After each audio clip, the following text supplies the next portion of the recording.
So to the radio, it's very straightforward. There's four screws in the back. I've loosened them already. And oftentimes the first screw that everybody goes for is that one there. We don't touch that one. We basically take the screws out of the radio, all four of them, open the back cover, like so, unplug the power lead, you can put that away, then we lift that, and all we want to get to is to the PA module, which is over there. We just loosen those two screws.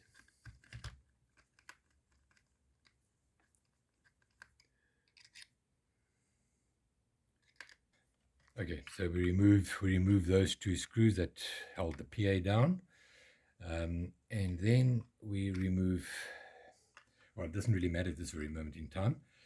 What you want to get rid of, we want to disconnect this cable, whether it's broken or if you're just replacing it. You want to remove that off the RF module. So the trick is to warm up first the back, first heat the back. Make sure you've got a nice wet tip, fine tip. See, it's a fine tip. Wet the back first. When it's flowing, move quickly to the front, and then just slide it off like that. Take your soldering iron and clean off the two contacts. And if it became blurred like that, or burred, shall I say, you can use that little pin there.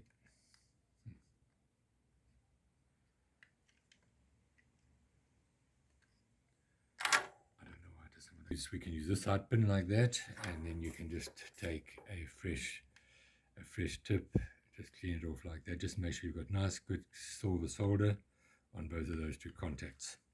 So that was very simple. Just heat up the back, then move to the front, take off the earth first, and then take off the live. Now we come to fitting the new antenna. Well, let's remove this old one. So it's this screw here. You remove. Okay, now depending on whether you're replacing with the original type antenna or whether you're fitting the modified version, I would almost say that if you are fitting the modified version, then what I'm going to do next may seem odd, but you're never going to go backwards. You're going to basically, once you fitted the new base, you're going to stay with the new system. You just pull that through like that, the antenna is gone. Now, as I said, if you're going to be replacing with this system, with the screw-on type antenna, then you essentially will break this out. So just do that and break out that support. It's impeding us when we are trying to fit the new antenna. That can simply be removed like that. So the part that I'm removing is the part down at the bottom here, which used to be the holder for the screw, the mounting pillar for the screw, but now that's removed because we won't be mounting that antenna anymore. Now we are going to be fitting this new antenna. You can go from the bottom or the top, but it's easier to go from the top. All that's going to happen, you're going to slide that straight through like that, and we're going to bond that into that segment, and then we're going to solder this wire in its place onto the RF module. So that's basically it. It's going to be as simple as that. We're going to do that. We're going to bond it there, and if I were to screw the antenna on,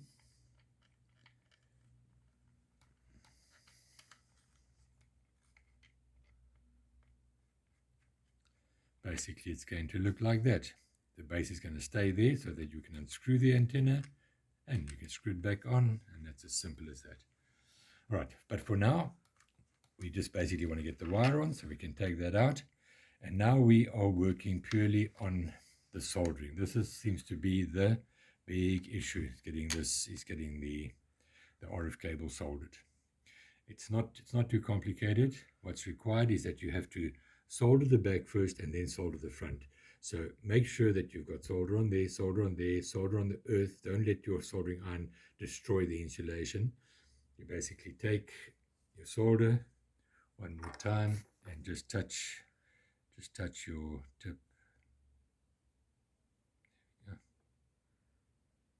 Just like that, so it's shiny. There's so it's shiny. Okay, and now we're going to get to soldering this bit. Right, so when you make sure that there's a gap between where the screen is going to be soldered and where the live core is going to be soldered. You simply place your cable like that and touch only the back. Touch only the back. And that's it. It's basically seated. Once it's caught there, then it's a simple matter of pulling the front down,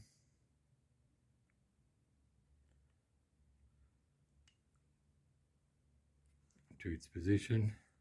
There we go. And then you're going to solder that into place. Simple as that.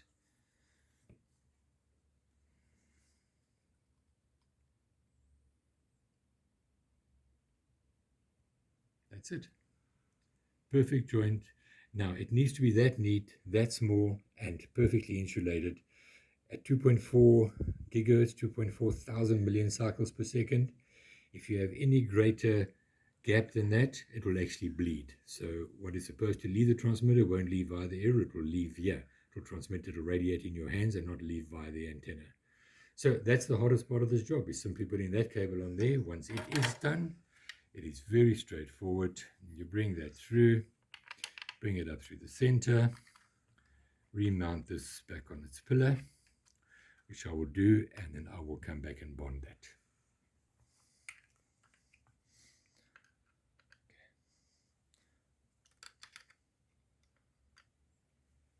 Okay, so that's now been mounted. 2 screws are back. You can see the RFY going through the old hole in the case, and that's basically free.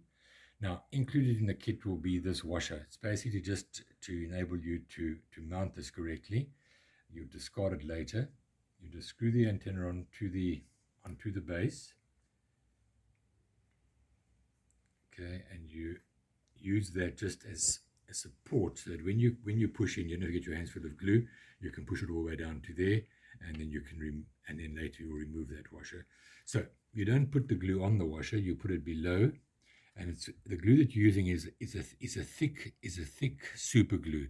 It's not your runny, thin, very, very fine super glue. It's called super glue thick or thick super glue. This is called V300. And basically, once you've got it all around the barrel, oopsie daisy, you don't want to do that. There's my cloth. Firmly push the whole antenna in, just like so, and check that that's standing vertically. It's awful if the aerial's now in its upright position and it's standing all cockeye. So give it a couple of seconds. We've got some spray here, which is called, which is a catalyst essentially, and one spray in the back like that immediately hardens the super glue. So instead of me sitting here for 5 minutes trying to hold the antenna, just giving it a spray like that, and immediately it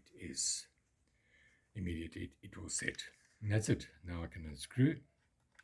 I can remove the washer. I can discard that, and give it another little wipe there on top.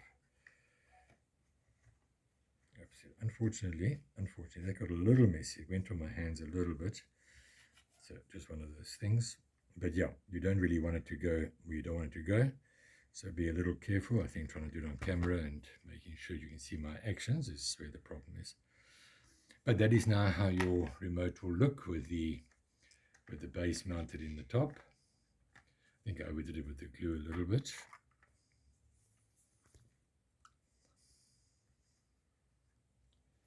With the base now fitted, that now screws in there, and you never again have to concern yourselves about breaking the antenna, because if it does break, you can carry a couple of these spare.